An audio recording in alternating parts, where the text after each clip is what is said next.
ये जो प्रोटेस्ट किए जा रहे हैं देश भर में, उसका हिस्सा बनने के लिए यहाँ पे आप यहाँ पे आए हैं, अपनी बात कह रहे हैं, प्रोटेस्ट में शामिल हुए हैं।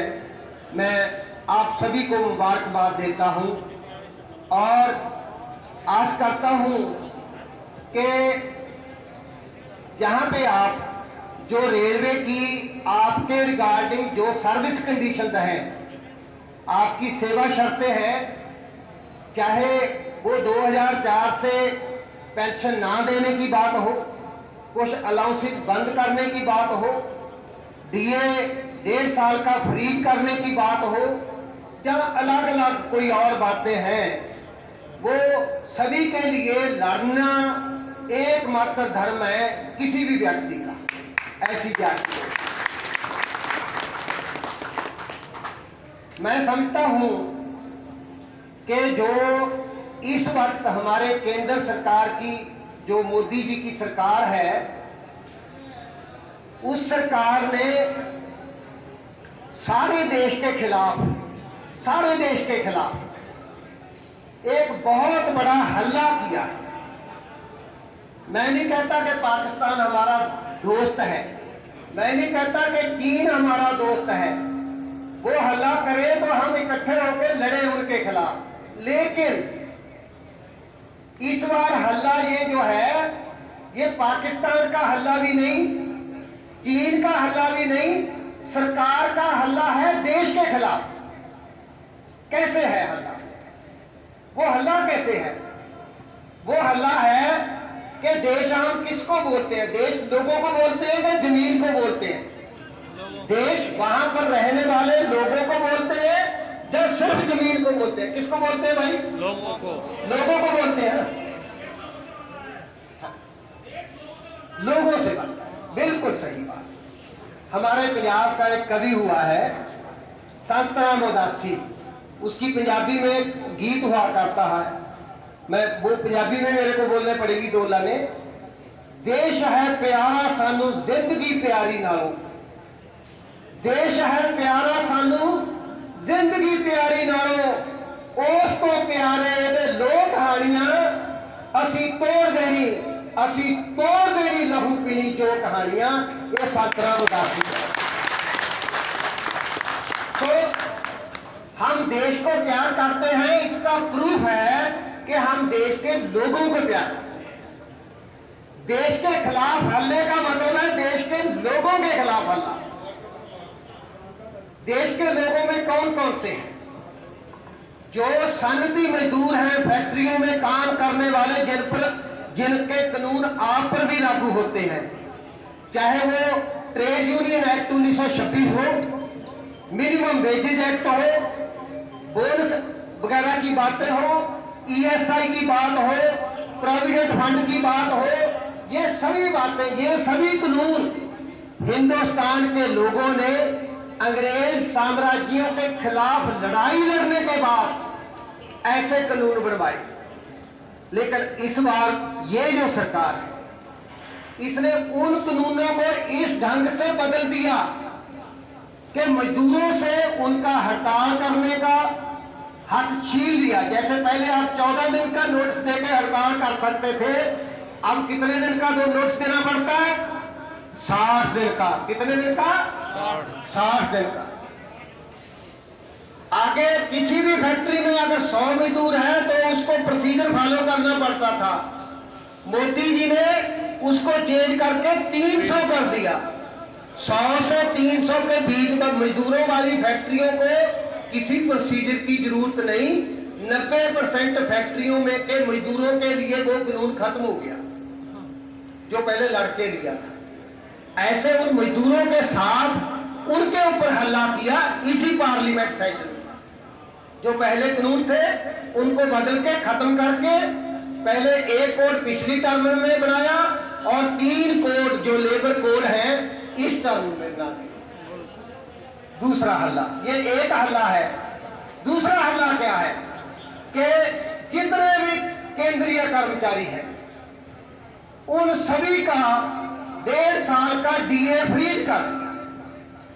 डीए फ्रीज कर दिया ये है कि महंगाई बढ़ी है तो हमें चीजें महंगी लेनी पड़ रही हैं, हमारी जो पहली तनख्वाह है उसमें से हम उसको नहीं पूरा कर सकते, इसलिए 6 महीने बाद हमें डीए मिलता है।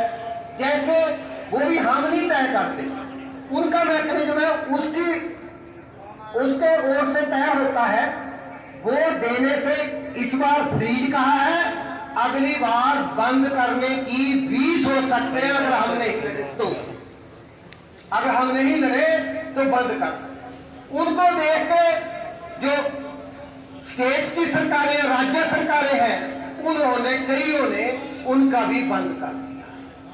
कई स्टेट गवर्नमेंट्स ने मजदूरों का काम के घंटे 8 की बजाय 12 कर दिए। कितनी स्टेट गवर्नमेंट्स ने।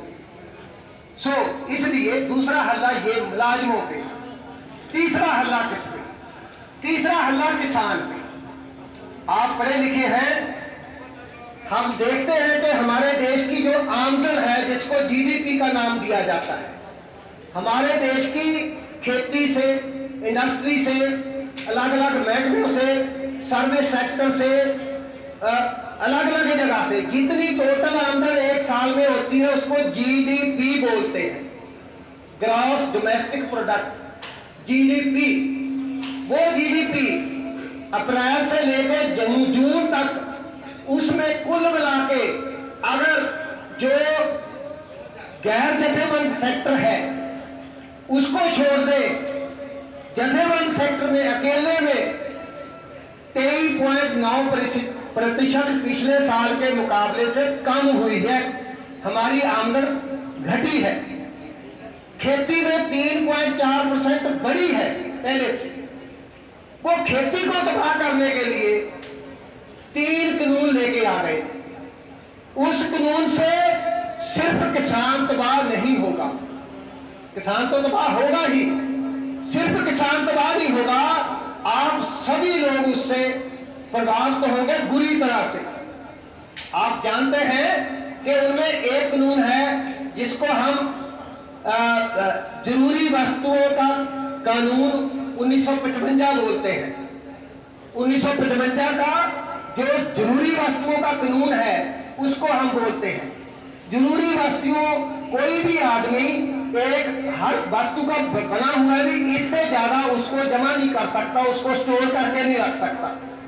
अगर स्टोर करेगा तो जमाखोरी के तहत उस पर केस होगा और 7 साल की सजा हो जाएगी, ऐसा था। लेकिन उसके बावजूद भी हम देखते हैं कि प्याज की कीमत हर साल बढ़ती है। इस बार आलू भी 50 रुपए या उससे भी ऊपर जा रहा है। उससे तो आगे के लिए अगर अनाज भी उसमें आ गया, गेहूं आ गया, चावल आ गया, दालें आ गई, चीनी आ गई और तेल आ गए, तो बहुत सारे लोगों की जो रसोई है वो बंद हो जाएगी। जो स्टोर करने वाला है वो 100-200 टन की बात नहीं करेगा, उनकी कैपेसिटी स्टोर करने की लाखों टन की है, लाखों टन। हमारे पंजाब में मोगा में अडानी का बहुत बड़ा स्टोर है। यहां जब हम धूरी मलेरकोटला को जाते हैं तो जो डेलो कस्बा आता है, डेलो के थोड़ा सा दाएं हाथ जाए हिसाब तो एक स्टेशन है किला रायपुर। तुसी गड्डियां चलाने हो किला रायपुर के नाल, किला रायपुर के साथ अडानी का बहुत बड़ा, उसको ड्राई पोर्ट बोलते हैं। वहां पे भी हमने धरना लगाया है, 2-3 दिन हम गए हैं वहां पे लाखों टन अनाज, चावल, दालें, तेल बीज सभी स्टोर हो सकते हैं। अगर वो स्टोर कर ले देना, हम भूखे पेट खड़काते रहे कि हमें दो, वो कहेंगे हम तो 20 रुपए कणक खरीदी थी, गेहूं खरीदा था, आपको 60 रुपए देंगे। क्या आपके पास चारा है कि आप 60 से कम ले सके? कोई चारा ले सकेंगे नहीं। ये मोदी जी ने जितने भी काम करने वाले लोग हैं देश भर में, अकेले किसानों की बात नहीं, जितने भी लोग लेके खाते हैं सभी के पेट में लात मार दी है। ये उससे भी बड़ा हल्ला है देश के खिलाफ। एक और हल्ला बोला है।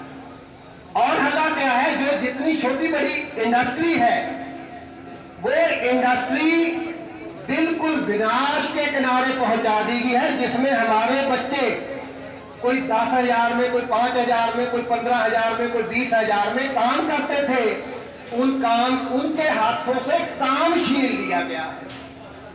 इसलिए ये सरकार ने देश के खिलाफ, देश मीन्स देश के समूचे लोगों के खिलाफ, अकेला रेल के खिलाफ नहीं, अकेला किसान के खिलाफ नहीं, अकेला फैक्ट्री के मजदूर के खिलाफ नहीं, अकेला छोटे छोटे जो कारोबारी लोग हैं उनके खिलाफ नहीं, देश के कुछ चंद लोगों को छोड़ के सभी लोगों के खिलाफ बहुत बड़ा हल्ला बोल दिया है।